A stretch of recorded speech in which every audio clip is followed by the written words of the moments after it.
तामिळनाडूचे मुख्यमंत्री विजय जेव्हा 3 वर्षांचे असतील तेव्हा हा व्यक्ती आमदार होता. तामिळनाडू विधानसभेत आमदारकीची शपथ घेताना याच एका आमदाराची चर्चा झाली. चर्चा का झाली तर आमदारकीची शपथ घेताना या आमदाराच्या खिशात जयललिता यांचा फोटो होता. त्यांचं नाव म्हणजे के सेंगोट्टय्यन. सेंगोट्टय्यन हे विजय यांच्या टीव्हीके पक्षाचे आमदार आहेत आणि विजयच्या मंत्रिमंडळात मंत्री सुद्धा आहेत. असं असताना त्यांच्या खिशात माजी मुख्यमंत्री दिवंगत नेत्या जयललिता यांचा फोटो असल्याने चर्चा रंगली. याच के सेंगोट्टय्यन यांनी जेव्हा मुख्यमंत्री विजय यांच्यासोबत मंत्रिपदाची शपथ घेतली होती तेव्हा प्रेक्षकांमधून मोठा आवाज आणि टाळ्या वाजल्या होत्या. त्यामुळे अनेकांना आश्चर्य वाटलं होतं की हा व्यक्ती नेमका कोण आहे. तर पाहूयात सेंगोट्टय्यन नेमके आहेत कोण आणि ते चर्चेत का आलेले आहेत. के सेंगोट्टय्यन हे सध्याच्या घडीला तामिळनाडू राज्यातील सर्वाधिक वेळा निवडून येणारे आमदार आहेत. तब्बल 10 वेळा ते तामिळनाडूचे आमदार झालेले आहेत. त्यापैकी 9 वेळा अण्णा द्रमुकच्या तिकिटावर आमदार झालेत, तर यावेळी रेकॉर्ड ब्रेक 10व्या वेळी ते टीव्हीकेच्या चिन्हावर आमदार झालेत. सेंगोट्टय्यन हे 1977 साली पहिल्यांदा आमदार झाले होते. तेव्हा विजय यांचं वय केवळ 3 वर्ष होतं. सेंगोट्टय्यन हे MGR यांच्यासोबत विधिमंडळात निवडून गेले होते. त्यानंतर ते जयललिता यांच्यासोबत विधिमंडळात गेले आणि आता विजयसोबत ते विधिमंडळात काम करणार आहेत. सेंगोट्टय्यन यांचं वय 78 आहे. त्यामुळे ते विजयच्या मंत्रिमंडळात सर्वात वयस्कर मंत्री ठरलेले आहेत. सेंगोट्टय्यन हे 1991 ते 96, 2011 ते 2012 आणि 2016 ते 2021 या काळात तामिळनाडूचे महत्त्वाच्या खात्याचे मंत्री सुद्धा होते. जयललिता या विरोधी पक्ष नेत्या असताना ते पक्षाचे उपनेते म्हणून आणि सभागृह नेते म्हणूनही काम करत होते. त्यांनी अनेक महत्त्वाच्या पदांवर अण्णा द्रमुक पक्षात असताना काम केलेलं आहे. त्यामुळे जयललिता आणि पलानीस्वामी यांच्या काळात ते पक्षात एक महत्त्वाचे नेते मानले जात होते.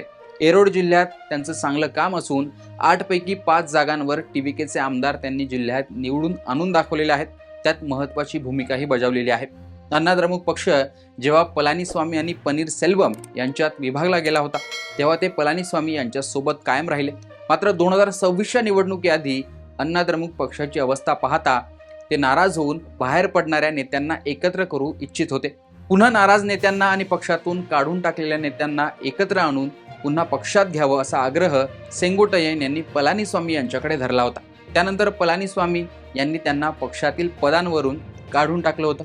पुढे सप्टेंबर 2025 मध्ये सेंगोट्टय्यन यांनी दिल्लीत जाऊन अमित शहांची भेट घेतली होती आणि अण्णा द्रमुक पक्षाला एक संध आणि मजबूत करण्यावर त्यांनी चर्चा केल्याचं सांगितलं जात आहे. मात्र नंतर महिन्याभरात सेंगोट्टय्यन हे पनीरसेल्वम आणि दिनकरन यांच्या सोबत दिसल्याने पलानीस्वामी यांना राग आला आणि एकूणच सगळी राजकीय पार्श्वभूमी पाहता त्यांना पक्षातून काढून टाकण्यात आलं. त्यानंतर त्यांनी विजय यांच्या टीव्हीके पक्षात प्रवेश केला. विजय यांनी त्यांच्यावर उच्चस्तरीय प्रशासकीय समितीचे मुख्य समन्वयक अशी जबाबदारी सुद्धा दिली. त्यामुळे सेंगोट्टय्यन हे चर्चेत आले होते. निवडणुकीत ते पुन्हा आमदार झाले आणि आता ते मंत्री सुद्धा झालेले आहेत. MGR, जयललिता, पलानीस्वामी, पनीरसेल्वम ते विजय या 5 मुख्यमंत्र्यांसोबत सत्तेत काम करणारे ते एकमेव आमदार ठरलेले आहेत. जयललिता यांच्या अत्यंत जवळचे ते होते. शिवाय सेंगोट्टय्यन यांच्या राजकीय प्रवासात जयललिता यांचा मोठा वाटा होता. पहिल्यांदा मंत्री त्यांना जयललिता यांनीच केलं होतं. त्यामुळे त्यांच्याप्रती जो आदर आहे तो आदर पाहता जयललिता यांचा फोटो खिशात ते कायम ठेवायचे आणि तो आता पाहायला सुद्धा मिळतोय. जयललिता यांच्या काळात अण्णा द्रमुकचे अनेक नेते आपली निष्ठा आणि आदर दाखवण्यासाठी खिशात जयललिता यांचा फोटो आवर्जून ठेवायचे. त्यापैकीच एक सेंगोट्टय्यन हे होते. आता ते जरी विजय सोबत आहेत मात्र फोटो जयललिता यांचा असल्यामुळे चर्चा तर रंगणारच. सेंगोट्टय्यन हे जयललिता यांच्या काळात परिवहन मंत्री होते. त्यानंतर सरकार बदलल्यानंतर त्यांच्यावर पुढे भ्रष्टाचाराचे आरोप झाले.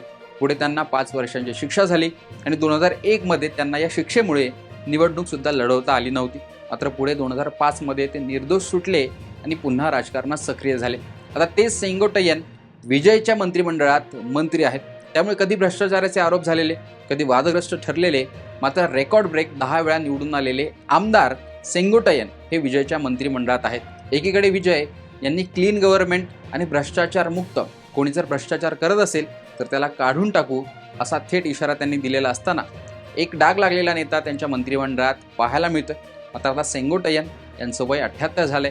त्यामुळे त्यांचा अनुभव, एकूणच त्यांची कार्यशैली पाहता विजय यांना त्याचा कसा फायदा होतो ते पाहणं महत्त्वाचं असणार आहे की सेंगोट्टय्यन यांच्यामुळे विजय अडचणीत येतात ते पाहणंही महत्त्वाचं असणार आहे. त्यामुळे एकूणच सेंगोट्टन यांची चर्चा या निमित्ताने होते हे मात्र नक्की.